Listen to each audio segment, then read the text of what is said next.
Sa ngalilang Ama at ang Anak at ang Espiritu Santo. Amen. Sumaini po ang Panginoon. At sumaiyo rin. Mga kapatid, aminin po natin ang ating mga kasala at mga pagkukulang upang tayo po ay maging karapat-dapat na gumanap sa banal na pagdiriwang na ito. Inaamin ko sa makapangyarihan Diyos at sa inyong mga kapatid na lubha ko nagkasala sa isip, sa salita at sa gawa at sa aking pagkukulang. Kaya sinasama ko sa mahal na Birheng Maria, sa lahat ng mga anghel at mga banal, at sa inyo mga kapatid na ako'y ipanalangin sa Panginoong ating Diyos. Gawaan po tayo na makapangyarihan Diyos, patawarin po tayo sa ating makasalanan, patubayan po tayo sa buhay na walang hanggan. Amen. Panginoon, kaawaan mo kami. Panginoon, kaawaan mo kami. Kristo, kaawaan mo kami. Kristo, kaawaan mo kami. Panginoon, kaawaan mo kami. Panginoon, kaawaan mo kami. Manalangin po tayo. Ama naming makapangyarihan, ang iyong dumadalangin sa sambayanan ay matapat mo nawang lingapit sa baybayan upang makita namin ang dapat gampanan at para rito ay magkaroon kami ng kakayanan sa pamagitan ni Jesucristo kasama ng Espiritu Santo magpasawalang hanggan. Amen.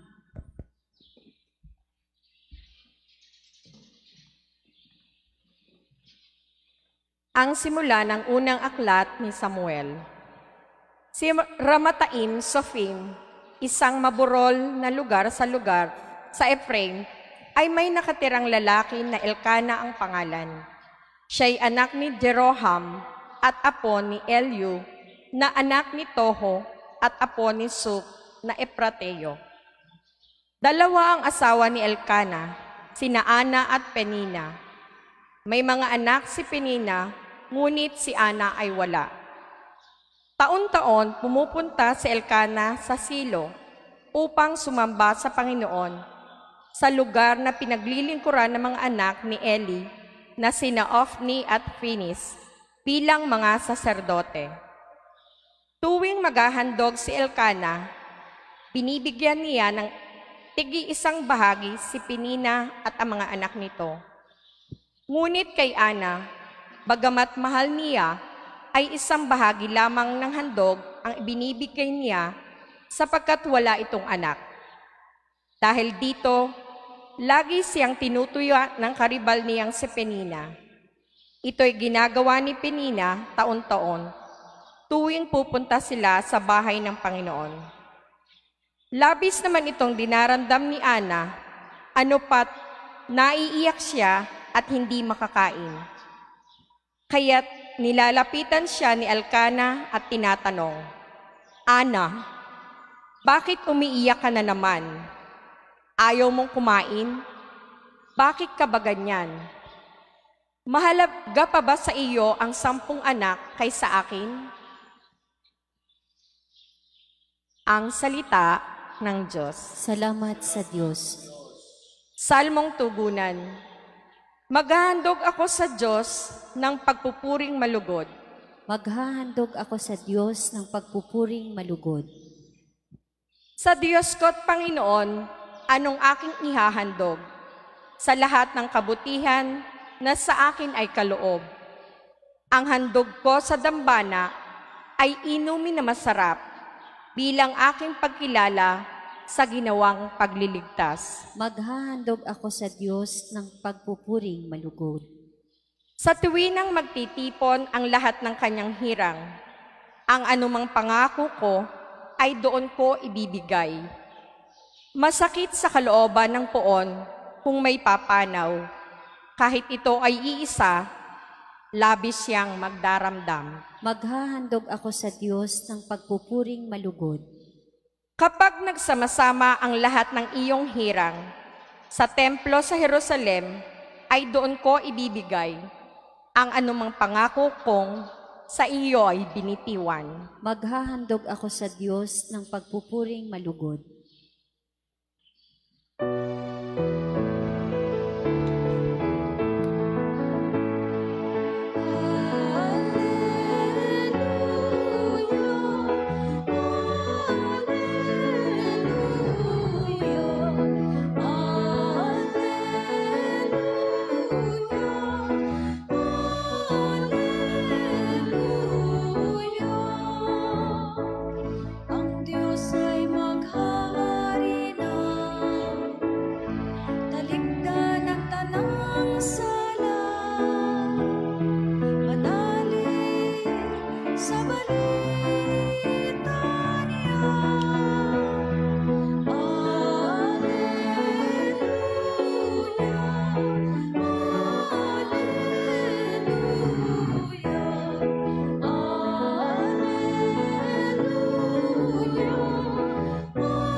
Sumainyo ang Panginoon. At sumaiyo rin. Ang mabuting balita ng Panginoon ayon kay San Marcos. Papuri sa iyo, Panginoon. Pagkatapos dakpin si Juan, si Jesus ay nagtungo sa Galilea at ipinangaral ang mabuting balita mula sa Diyos. Dumating ang takdang panahon at malapit na ang paghahari ng Diyos. Pagsisihan ninyo at talikdan ang inyong mga kasalanan at maniwala kayo sa mabuting balitang ito. Samantalang naglalakad si Jesus sa tabi ng lawa ng Galilea, nakita niya ang magkapatid na Simon at Andres na naghahagis ng lambat. Sila'y mga mangingisda. Sinabi ni Jesus, "Sumama kayo sa akin at kayo'y gagawin kong mamalakaya ng tao." Pagdakay, iniwan nila ang kanilang lambat at sumunod sa Kanya. Nagpatuloy siya ng paglalakad at sa di kalayuan ay nakita niya ang magkapatid na si Santiago at Juan, mga anak ni Zebedeo. Sila'y nasa kanilang bangka at naghahayuma ng lambat. Tinawag din sila ni Jesus at sumunod naman sa Kanya. Iniwan nila ang bangka, ang kanilang ama, kaya kasama ng mga taong upahan. Ang mabuting balita ng Panginoon. Pinupuri ka namin, Panginoong Hesukristo. Magandang umaga po sa inyong lahat. At sa mga sumusubaybay po sa atin sa Facebook Live, magandang umaga din sa inyong lahat. Tayo ngayon ay pumapasok na sa panibagong panahon. Ito ay ang ordinaryong panahon. Matapos ang ating mga masasayang pagdiriwang ng pagkatawang tao ni Jesus bilang sanggol noong Kapaskuhan, sinisimulan naman natin ngayon ang mahabang paglalakbay ng karaniwang panahon. Bagamat ordinaryo ang pampublikong ministeryo ni Jesus, mayroon ding mga espesyal na pagpapala na matutunghayan natin mula sa pangangaral at kababalaghang ginawa ni Kristo. Sabi ko nga ay tapos na yung Pasko. Kahapon natapos ang season of Christmas. Tinapos na natin kahapon sa kapistahan ng binyag. Pero hindi ito nangahulugan na noong Kapaskuhan tayo ay masaya, tayo ay sama-samang nagdidiriwang dito sa ating simbahan. Hindi nangangahulugan na natapos na rin ang ating obligasyon. Hindi nangangahulugan na tayo na lang din ulit ang magsasama-sama dito. Maraming mga espesyal ding mga araw dito sa karaniwang panahon at hindi lang naman mga espesyal na araw, kundi sana araw-araw ay isipin natin na ito'y Pasko. Sapagkat dumating na si Jesus, nasa atin na si Jesus. Itong mga araw na ito ay matutunghayan natin kung paano namuhay si Jesus dito sa mundo. Ang ating mabuting balita ngayon ay nagpapahiwatig ng unang ministeryo ni Jesus sa Galilea. Dito ipinahayag niya ang paghahari ng Diyos ay pumarito na at ang paanyaya ay ang pagbabalik loob mula sa mga kasalanan at pagsampalataya sa mabuting balita. Ito'y pagpapakita, kung tayo'y nagdasal, kung tayo naglaan ng mga oras, noong tayo ay nag-aantay kay Jesus. Noong dumating siya, tinanggap ho siya natin. Pagkatapos ng Pasko, ito na yung ipinapahayag sa atin ni Jesus. Anong sinabi niya? Nalalapit na ang paghahari ng Diyos. Anong inutos niya sa atin? Talikdan natin ang ating mga kasalanan at maniwala tayo sa mabuting balita. Mga kapatid, ang ibig sabihin ni Jesus sa ating mabuting balita ay linisin natin ang ating sarili. Nang sa ganon, pagdating ni Jesus, pagdating ng Diyos Ama, at tayo hahatulan na at dumating na ang araw ng paghukom, tayo ay malinis sa ating mga puso't isipan. Alisin ang lahat ng mga bumabalakid sa atin. Alisin ang lahat ng mga agam-agam, mga problema. Ituon ang ating sarili sa Kanya. Alam nyo, makapangyarihan ang pagtungo. Ang pagtungo ng ating ulo na nakatuwid kung saan tayo ay doon nakadireksyon.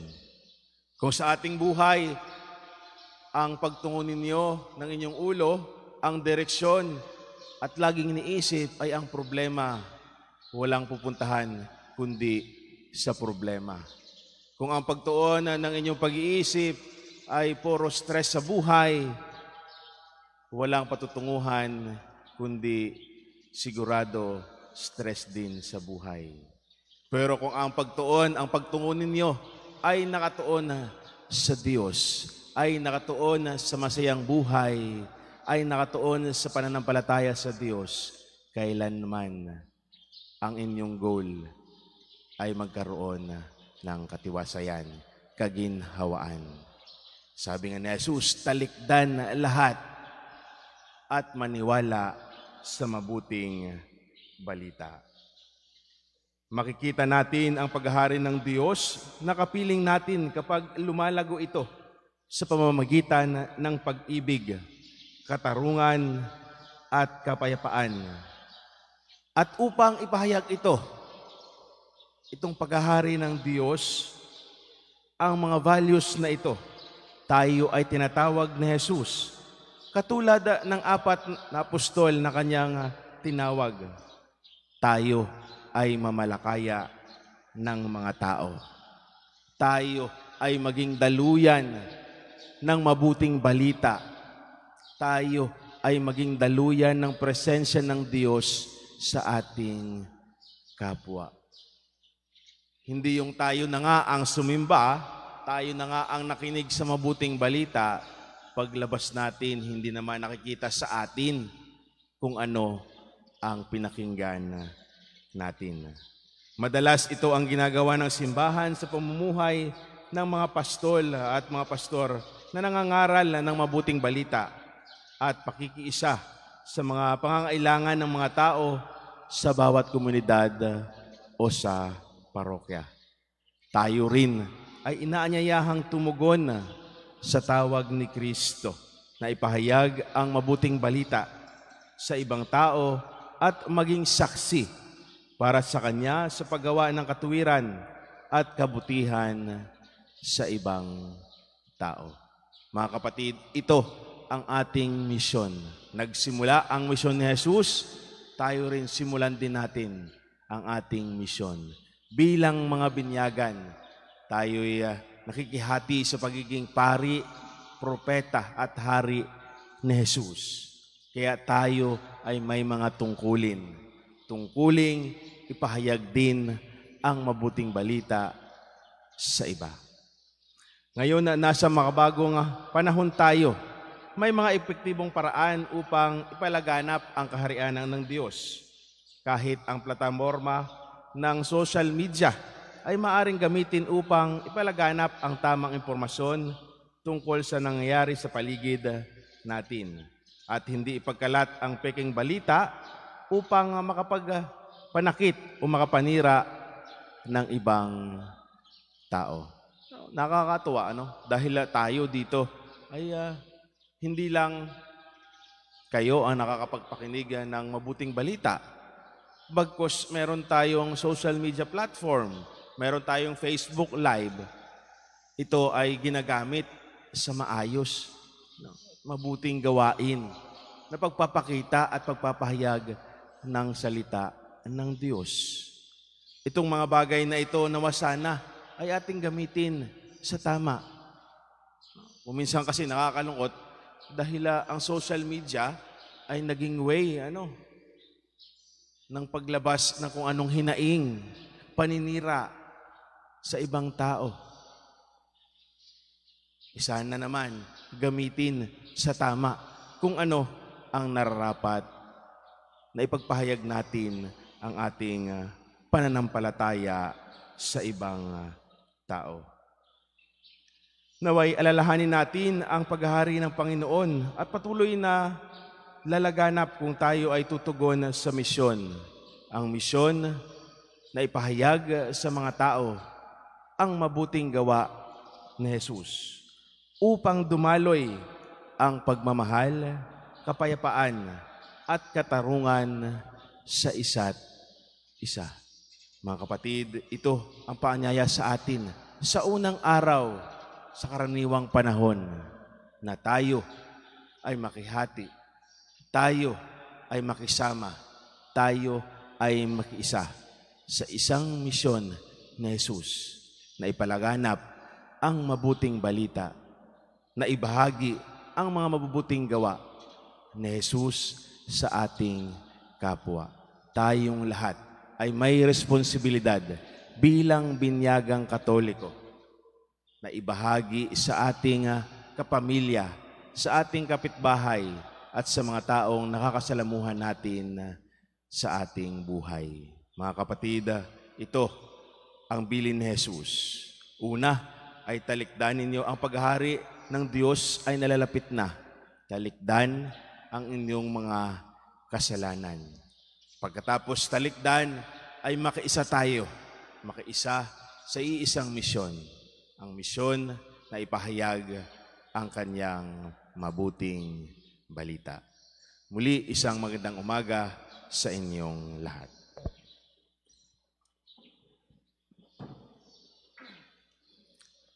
Bilang bayan na hinirang ng Diyos, ilhog natin sa ating Ama ang pangailangan ng lahat ng tao.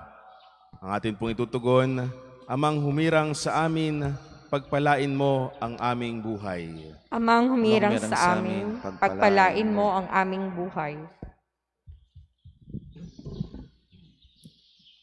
Ang mga pastol ng simbahan na tinawag ng Diyos upang mamalakayan ng mga tao, naway makaharap sa mga hamon ng pagbabago sa pamamagitan ng pagpapahayag ng Ebanghelyo.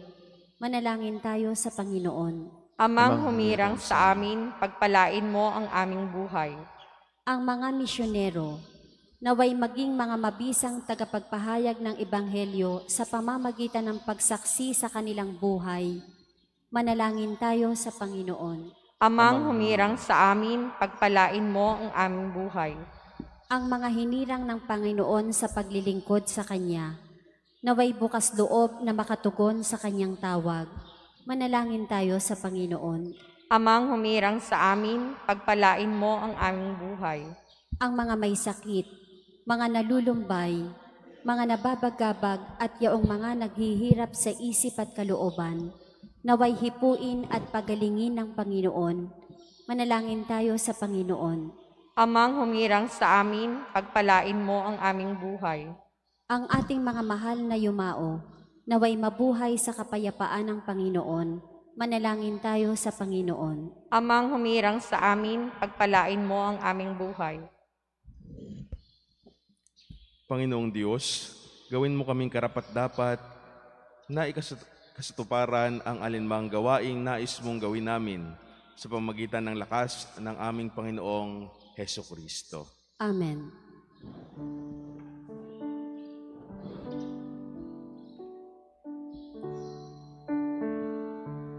Kapuri-puri ka, Diyos, sa malumigas sa libutan sa ganda ng may alay.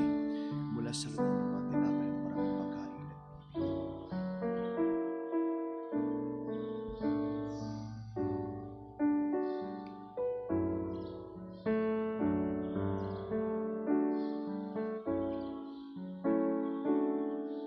Kapuri-puri ka, Diyos, sa malumigas sa libutan sa ganda ng may alay. Mula sa akas ng pagbagal at para mag-inumin na ibibigay ng iyong mismo.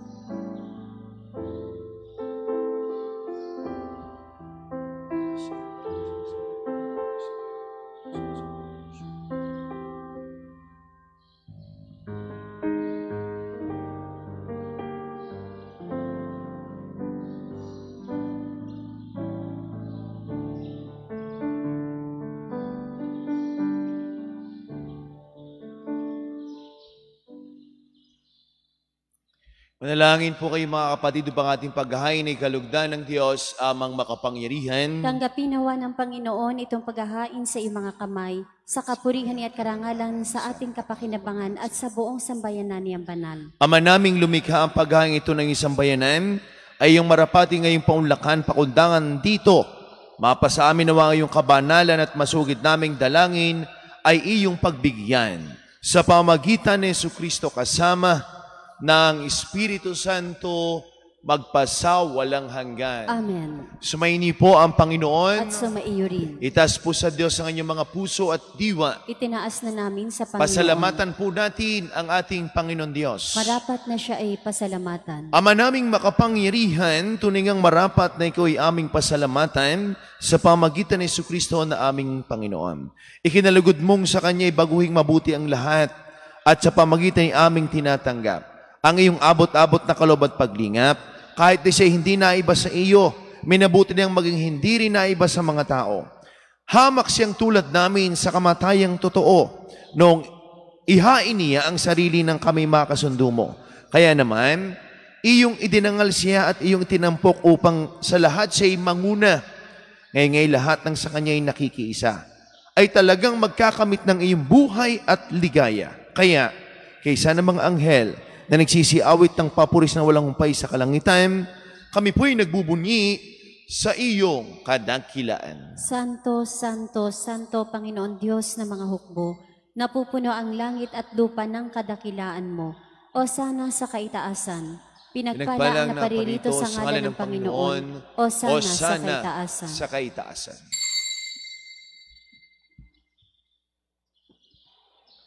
Ama naming banal, ikaw po ang bukal ng tanang kabanalan, kaya't sa pamagitan ng iyong Espiritu, gayon pong banal ang mga kaloob na ito upang para sa amin ay maging katawan at tugo ng aming Panginoong Jesucristo.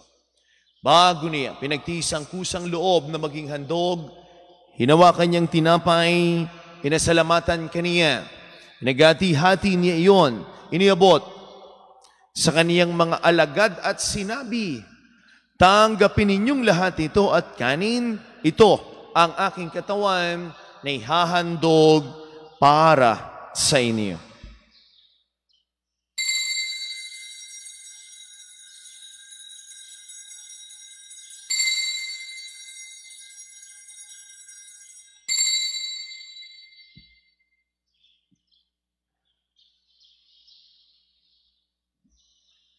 Gayun din naman nung matapos ang hapunan, hinawakan niya ang kalis. Muli kanyang pinasalamatan, niyabuti ang kalis sa kanyang mga alagad at sinabi, tanggapin ninyong lahat ito at inumin, ito ang kalis ng aking dugo ng bago't walang hanggang tipan. Ang aking dugo na ibubus para sa inyo at para sa lahat. Sa pagpapatawad ng mga kasalanan, gawin ninyo ito sa pag-alaala sa akin.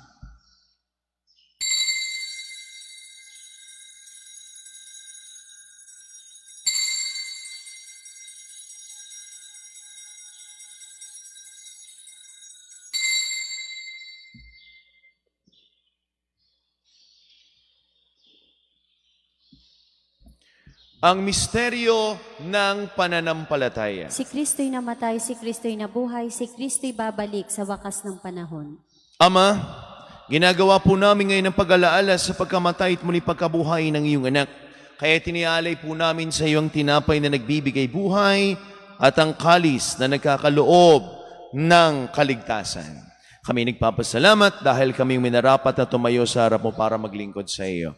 Sinasamo po namin kami magkakasalo-salo sa katawan at tugon ni Kristo mabuklod sa pagkakaisa sa pamagitan ng Espiritu Santo. Ama, lingapin mo yung simbahang laganap sa buong daigdig. Puspusin mo kami sa iyong pag-ibig. Ay San Francisco na aming Santo Papa at ni Gilbert na aming Arsobispo at ang lahat ng mga kaparian. Alalahanin mo rin po ang mga kapatid naming nahimlay na. Nang may pag-asang sila'y muling mabubuhay, gayon din ang lahat ng mga pumanaw. Kawaan mo po sila patuloyin sa iyong kaliwanagan. Kawaan mo pangindapatin kaming lahat na makasalo sa iyong buhay na walang wakas. Kaysa ng mahal na Bereng Marina na ng Diyos, ni poong San Jose na ating din patron. Kaysa ng lahat ng mga apostol, San Jose Marelo, at ng lahat ng mga banal na namuhay dito sa daigdig ng kalugod-lugod sa iyo. May pagdiwang nawa po namin ang pagpupuri sa kararangal mo sa pamamagitan ng iyong anak na aming Panginoong Heso Kristo. Sa pamamagitan ni Kristo kasama niya at sa Kanya, ang lahat ng parangal at papuri sa Diyos sa makapangyarihan, kasama ng Espiritu Santo, magpasawalang hanggan. Amen, amen, amen. Amen.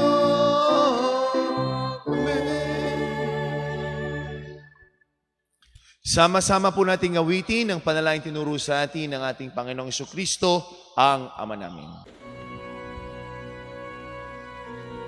Ama namin, sumasalangit ka, sambahin ang ngalan mo, mapasa amin ang kaharian mo, sundin ang loob mo dito sa lupa para nang sa langit.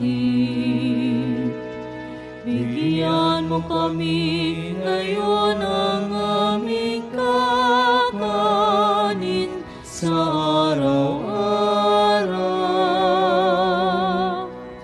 At patawarin mo kami sa aming mga sala para ng pagpapatawad namin sa nagkakasala sa amin. At huwag mo kaming ipahintulot sa tukso, at iadya mo kami sa lahat ng masama. Inihiling po namin kami adya sa lahat ng masama, pagkalooban po ng kapayapaan, araw-araw iligtas sa kasalanan at ilayo sa lahat ng kapahamakan. Samantalang aming pinananabikan ang dakilang araw ng pagpapahayag ng tagapagligtas naming si Yesu Kristo. Sapagkat iyo ang kaharian ng kapangyarihan at ang kapurihan magpakailanman. Amen. Panginoong Jesucristo, sinabi mo sa iyong mga apostol, kapayapaan ang iniiwan ko sa inyo, ang aking kapayapaan ay binibigay ko sa inyo. Tungayan mo ng aming pananampalataya at huwag aming mga pagkakasala. Pagkaloob po kami ng kapayapaan at pagkakaisa ayon sa iyong kalooban, kasama ng Espiritu Santo magpasawalang hanggan. Amen. Ang kapayapaan po ng Panginoon ay lagi nang sumainiyo. At sumaiyo rin. Magbigayan kayo ng kapayapaan sa isa't isa. Peace be with you po sa ating lahat. Kordero ng Diyos na nag-aalis ng mga kasalanan ng sanlibutan, maawa ka sa amin. Kordero ng Diyos na nag-aalis ng mga kasalanan ng sanlibutan, maawa ka sa amin. Kordero ng Diyos na nag-aalis ng mga kasalanan ng sanlibutan, ipagkaloob mo sa amin ang kapayapaan.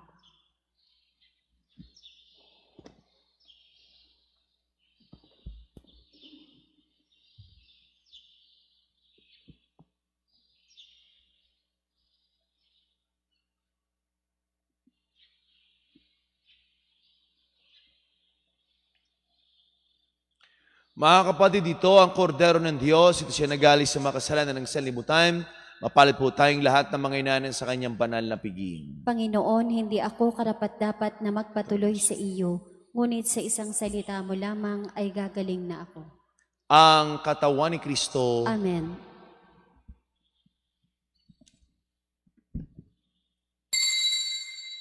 Panginoong Jesus, ako ay nananalig na ikaw ay nasa kabanal-banalang sakramento sa altar. Iniibig kita ng higit sa lahat at minimithi kong tanggapin ka sa paraang espiritual dahil hindi ko kayang tanggapin sa panahon ngayon ang iyong katawan at dugo sa banal na sakramento.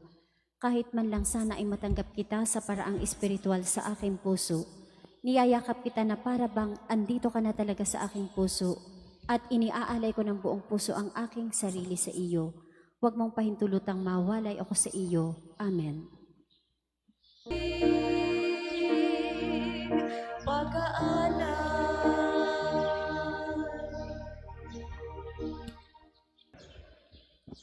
Ama naming mapagmahal, hiniling namin kami pagbigyan, pakundangan sa indulot ng pakikinabang, ipagalam mong ikaw ay aming paglingkuran sa pamuhay namin sa parang iyong kinalulugdan, sa pamamagitan ni Jesucristo kasama ng Espiritu Santo magpasawalang hanggan. Amen. Sumaini po ang Panginoon. At sumaiyo rin. Pagpalain po kayong lahat, kasama na po yung mga mahal sa buhay at buong pamilya ng ating mapagpalang Diyos. Sa ngalan ng Ama, ng Anak, ng Espiritu Santo. Amen. Ang ating banal na misa ay naialay na, humayo kang taglay ang kapayapaan upang ang Diyos ay mahalin at paglingkuran. Salamat sa Diyos. Magandang umaga po sa ating lahat.